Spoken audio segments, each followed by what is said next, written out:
The only god or goddess in Greek mythology without drama, without violence, without abusing anybody is the goddess of fire. I mean, the actual title is goddess of the hearth, protector of homes, but goddess of fire sounds much better. It's all the marketing, guys. Hestia, sister of Zeus, the least known of all 12 Olympians because she's kind of boring.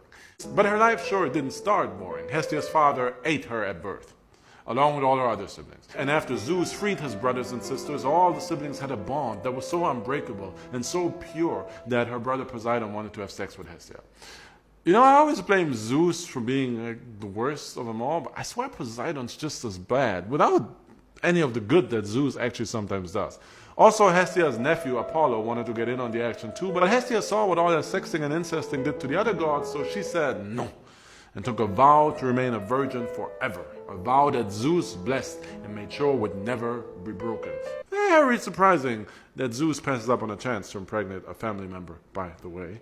So when others tried to have their way with Hestia, like Priapus once did, the gods intervened and killed whoever tried. Having Zeus and Hades in your corner gives the whole "I'll tell my brothers" a whole new meaning. So Hestia truly remained pure and untouched, and maybe that's why she remained so gentle and kind. Hestia never participated in violence and was responsible for always keeping a fire burning in the homes of gods and the people. Literally every home was thus a place of worship for Hestia, since all fires were dedicated to her. And also every city had a sacred flame dedicated to Hestia. And when new cities were built, Hestia's flame was carried over to ensure her blessing everywhere.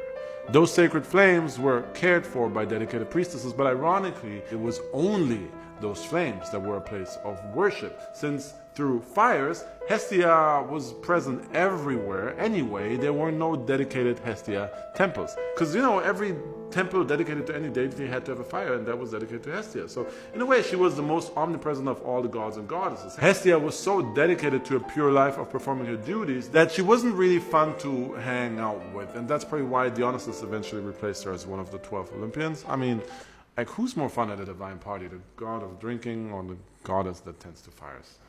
I get it. But for humans, Hestia was everything. Your domestic life and comfort came at her grace. And since most prayers took place in your home, often by the fire, she was the gateway to all prayers. And thus it was Hestia's name that was invoked and thanked first in every prayer before the other gods, making Hestia one of the most worshipped and powerful beings of ancient Greece.